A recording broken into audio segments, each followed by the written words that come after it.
গ্রামের নাম ছিল মিনতিপুর। এই গ্রামে তিনজন বোন বাস করত। তাদের নাম ছিল কল্যাণী, বিমলা আর পদ্মাবতী। কল্যাণীর স্বামীর নাম ছিল কৈলাস, বিমলার স্বামী ছিল হাউন, আর পদ্মাবতীর স্বামী ছিল কৃষ্ণ। সম্পর্কে তারা তিন ভাই ছিল এবং তিন ভাইয়ের বিয়ে এই তিন বোনের সাথেই হয়েছিল। দাম্পত্য জীবনে তিনজন সুখী হলেও এই তিনজনের বোন ছিল অসম্ভব অলস। সাংসারিক কোনো কাজকর্মই তারা করতে চাইতো না, শুধু সেজেগুজে বসে থাকতো। আর এই নিয়ে সংসারে ছিল চরম অশান্তি। কে রে বিমলা, তোর মাছ কাটা কি হলো? আমাকে তো রান্না চড়াতে হবে। তোকে গতকালই বলেছিলাম মাছগুলো কেটে রাখ। তুমি আমাকেই শুধু কাজ করতে বলো দিদি। পদ্মাবতী তো সারাদিন শুধু সাজগোজ করেই ঘুরে বেড়ায়। কই, তুমি তো ওকে কিছু বলো না। আমার এসব করতে একদম ভালো লাগে না। আমি মাছ কাটতে পারবো না। তুমি পদ্মাবতীকে মাছ কাটতে বলো। আমাদের তিন বোনের এক সংসারে বিয়ে হয়েছে।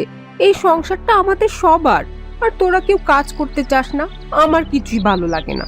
তুমিও তো ঘুম থেকে দেরি করে উঠেছো বিমলা দিদি। সকালবেলা তোমার ঘুম ভাঙতেই চায় না, আর এর জন্য তো রান্না করতে দেরি হয়।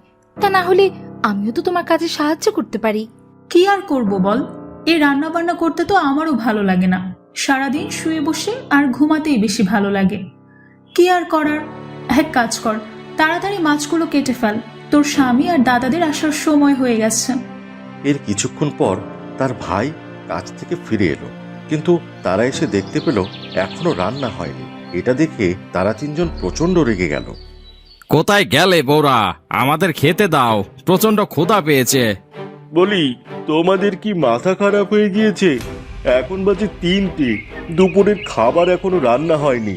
তোমরা কি সারাদিন বাড়িতে বসে বসে ঘাস কাটো নাকি? আর বলিস না, বাড়িতে 3টা অপদার্থের জার রয়েছে। সারাদিন শুধু শুয়ে বসে থাকা আর সাজগোজ করে ঘুরে বেড়ানো। রান্না বান্না সাংসারিক কোনো কাজকর্মে কোনো মন নেই। আমার আর ভালো লাগে না। আমি এবার দেশান্তরী হব। দয়া করে রাগ করবেন না, আজকে রান্না করতে একটু দেরি হয়ে গেছে। কিছুক্ষণের মধ্যে আপনাদের খাবার দিয়ে দিচ্ছি। কিছুক্ষণ পর তারা তিনজন একসাথে খেতে বসবে। রান্নাটা তো ভালোই করেছ। তোমরা যে কেন এত আলসেমি করো আমি সেটাই বুঝতে পারি না। মনোযোগ দিয়ে কাজ করলে তো তোমাদের এমন বকা শুনতে হয় না। আচ্ছা, যাই হোক, তোমাদের একটা কথা বলার ছিল। আমরা 3 ভাই আগামীকাল উজানে ধান কাটার কাজ করতে যাচ্ছি। আমাদের আসতে 1 মাস সময় লাগবে। এই 1 মাস তোমরা এই সংসারটা গুছিয়ে রেখো। ঠিক আছে, আপনারা ঠিকভাবে কাজ করুন, কোনো চিন্তা করবেন না। এই সংসার আমরা গুছিয়ে রাখবো। হ্যাঁ, ঘর সংসারের চাবি আমি নিয়ে যাচ্ছি, আর যা কিছু লাগে ওসব কিছু রেখে যাচ্ছি। সাবধানে থেকো তোমরা। এর পরদিন খুব ভোরবেলা 3 ভাই বাড়ি থেকে কাজের উদ্দেশ্যে বের হয়ে গেল। যাক বাবা, বাঁচা গেল। এই কয়েকদিনে একটু শান্তিতে থাকতে পারবো। ভোরবেলা ঘুম থেকে উঠে আর রান্না করতে হবে না। তা যা বলেছো দিদি, একটু ভালো মন্দ রান্না করে খেতেও পারবো। সারাদিন শুধু ঘুমাবো আর ঘুরে বেড়াবো, কোনো কাজের চাপ নেই। এই জামাইগুলো বাড়িতে না থাকলে মনের মধ্যে অন্যরকম একটা শান্তি কাজ করে। ও দিদি, শাশুড়ি মায়ের কিছু গয়না রয়েছে, সেইখান থেকে আমাকে একটা গয়না দাও না। কতদিন হলো সোনার গয়না পরি না। আমাদের সব গয়না তো স্বামী তার নিজের কাছেই রেখে দেয়। আমার খুব সোনার গয়না দিয়ে সাজতে ইচ্ছে করে। আরে না না, ও গয়নার দিকে একদমই চোখ দিস না। ওই গয়নার যদি কিছু হয় তাহলে কিন্তু আমাদের স্বামীরা আমাদের মেরেই ফেলবে। এগুলো ওদের মায়ের গয়না। তুমি শুধু আমাকে একটা গলার হার দাও, আমি কথা দিচ্ছি কিছুক্ষণ পরেই হারটা আমি আবার সেখানে রেখে দেব। আচ্ছা ঠিক আছে দিদি, এত করে যখন চাইছে ওকে গলার হারটা দিয়ে দাও। ওরা আসার আগেই হারটা আবার আগের জায়গা মতো রেখে দিবে, দেখবে গলার হারটা আর হারাবে না। ঠিক আছে, কিন্তু মনে রাখিস এই হার কিন্তু খুব সাবধানে ব্যবহার করতে হবে। যদি এই হার হারিয়ে যায় তাহলে কিন্তু আমাদের 3 বোনের কপালে আর সংসার করতে হবে না। এই হারের কিন্তু অনেক দাম। এরপর সেই 3 বোন আলমারি থেকে হারটা বের করলো। তিনজন একবার একবার করে হারটা গলায় পড়লো এবং অনেক খুশি হলো। শেষ পর্যন্ত পদ্মাবতীর গলায় সে হারটি রেখে দিল। ও দিদি, কোথায় গেলে? তাড়াতাড়ি এদিকে এসো, সর্বনাশ হয়ে গেছে। কি হয়েছে কি? এভাবে চিৎকার কেন করছিস? আয় আয় এদিকে। ও দিদি, আর বলো না, পুকুরে স্নান করতে গিয়েছিলাম, গলার হারটা পুকুরে কোথায় যেন খুলে পড়ে গেছে। এখন আমি কি করি দিদি? আমি এত খুঁজলাম, তারপরও তো হারটা পেলাম না। কি বলছিস কি? এই জন্যই তো তোকে বলেছিলাম এই হারটা গলায় না পড়তে। হে ঈশ্বর, এখন আমি তোর দাদারা আর তোর স্বামী আসলে কি জবাব দেব? আমি তো কিছুই বুঝতে পারছি না। এখন আমার কি করা উচিত? আমাদের একটা উপায় খুঁজে বের করতেই হবে দিদি। দাঁড়াও, আমার কাছে কিছু টাকা জমানো আছে, চলো এটা দিয়ে একটা হার কিনে আনি, তারপর সেই হারটা জায়গা মতো রেখে দেব। ও দিদি, আমার কাছেও কিছু টাকা আছে, চলো না ওগুলো দিয়ে দোকান থেকে নতুন একটা হার কিনে আনি। এরপর তারা শহরে গেল নতুন হার কিনতে। কিন্তু সেই হারের ছিল অনেক দাম, যা তাদের জমানো টাকা দিয়ে কেনা গেল না। এই নিয়ে তিন বোন ভালোই দুশ্চিন্তায় পড়ে গেল। এরপর তারা তিনজন একটা পুকুর পাড়ে বসে বসে কাঁদতে লাগলো। পাশ দিয়ে একজন বুড়িমা হেঁটে যাচ্ছিল। কি রে বউ, তোদের কি হয়েছে? এখানে বসে বসে কেন কাঁদছিস? আমাদের কি হয়েছে জেনে তুমি কি করবে বুড়িমা? শুধু এটুকুই জেনে রাখো, আমাদের এখন অনেক টাকা দরকার। যেভাবেই হোক টাকা আমাদের জোগাড় করতেই হবে। আরে টাকা কেন দরকার তা তো বলবি। যদি সত্যি কথা বলিস তাহলে আমি তোদেরকে সাহায্য করব। আমাদের স্বামীরা গেছে কাজ করতে, তাদের মায়ের গলার হার ছিল আমাদের বাড়িতে। সেই গলার হার আমার ছোট বোন হারিয়ে ফেলেছে।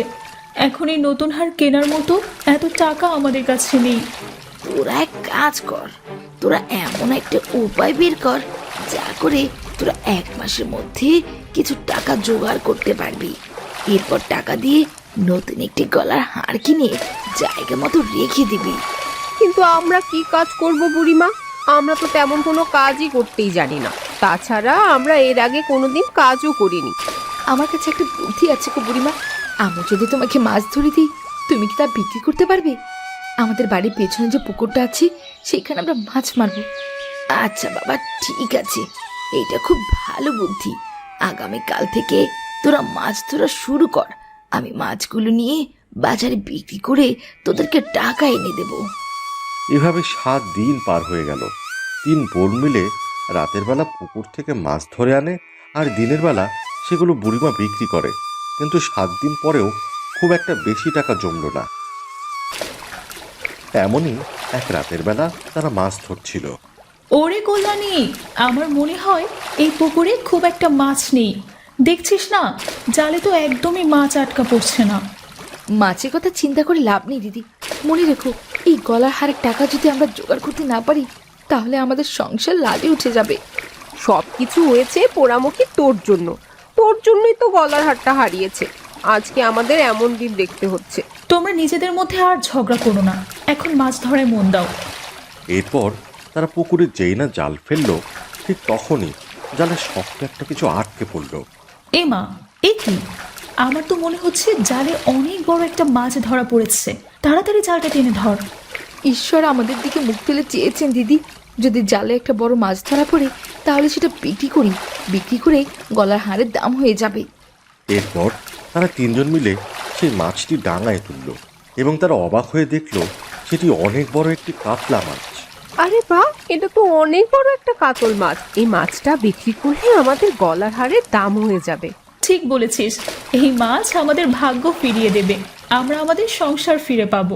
ঠিক তখনই সে কাতল মাছটি কথা বলে উঠল। ছেড়ে দাও আমাকে, ছেড়ে দাও, দয়া করে আমাকে ছেড়ে দাও, হত্যা করো না। বাড়িতে আমার সন্তান রয়েছে, তারা আমার জন্য অপেক্ষা করছে, আমাকে ছেড়ে দাও। আরে বাহ, এই মাছটা তো কথা বলতে পারে। কি বলছে দিদি? ওকে ছেড়ে দেওয়ার কথা বলছে। কিন্তু ওকে যদি আমরা ছেড়ে দিই তাহলে তো আমরা টাকা পাবো না, আর টাকা ছাড়া ওই গলার হারটা কেনা আমাদের পক্ষে সম্ভব না। আমার উপর দয়া করে এতটা নির্মম হও না। আমার ঘরে একটা ছোট বাচ্চা আছে, আমার জন্য অপেক্ষা করছে, আমাকে তোমরা ছেড়ে দাও। আহারে, বেচারির কথা শুনতে পাচ্ছিস না? ওর ঘরে একটা ছোট বাচ্চা আছে। আমরা বরং ওকে ছেড়ে দিই। দরকার নেই, আমাদের টাকার দরকার নেই, সংসার গেলে যাক। তারপরও একটা মাকে আমরা এভাবে হত্যা করতে পারি না। ঠিকই বলেছে দিদি, আমিও চাই না এই মাছটাকে মারা হোক। আমার ওর জন্য অনেক খারাপ লাগছে। চলো আমরা মিলে সবাই ওকে পানিতে ছেড়ে দিই। এরপর 3 বোন মিলে মাছটিকে পানিতে ছেড়ে দিল। মাছটিও সাঁতার কেটে চলে গেল। মাছটা তো ছেড়ে দিলাম, কিন্তু এখন আমাদের কি হবে গো দিদি? এই মাছটা দিয়েই তো শেষ আশা ছিল, এখন তো সেই আশাটাও নষ্ট হয়ে গেল। যাই হোক, তবুও তো আমরা নিজের বিবেকের কাছে পরিষ্কার রইলাম। একটা মাছকে তো আমরা হত্যা করলাম না। চল আমরা বাড়ি ফিরে যাই, ভোর হতে চললো। এরপর যখন তারা 3 জন বাড়িতে ফিরে যাচ্ছিল, হঠাৎ করে তারা শুনতে পেল, এই যে বউয়েরা, তোমরা তো আমার প্রাণ বাঁচালে। এখন আমি তোমাদেরকে কিছু একটা দিতে চাই। এই নাও একটা গলার হার। এটা পানিতে পড়েছিল, আমি তোমাদের জন্য নিয়ে এসেছি। এরপর কাতল মাছের কাছে হাতের হাড়টা দেখে তারা তো অবাক, কারণ এই হাড়টি ছিল যে পদ্মাবতীর, যে হারিয়ে ফেলেছিল। তারা 3 বোন কাঁদতে লাগলো। ও দিদি, বলেছিলাম না ঈশ্বর আমাদের সাথেই রয়েছে। এই দেখো, কাতল মাছ সে হাড়টা খুঁজে নিয়ে এসেছে। তাই তো দেখতে পাচ্ছি। যাই হোক, এবার আমাদের সংসারটা বেঁচে গেল। আর দেরি করা ঠিক হবে না। চল হাড়টা আমরা জায়গা মতো রেখে দিই। তোমাকে অনেক ধন্যবাদ কাতল মাছ, আজ তোমার জন্যই আমরা আমাদের সংসারটাকে বাঁচাতে পারলাম। এরপর তারা 3 জন সেই হাড়টা নিয়ে নিজের জায়গায় রেখে দিল। আর এভাবেই তারা সেবারের মতো বেঁচে গিয়েছিল।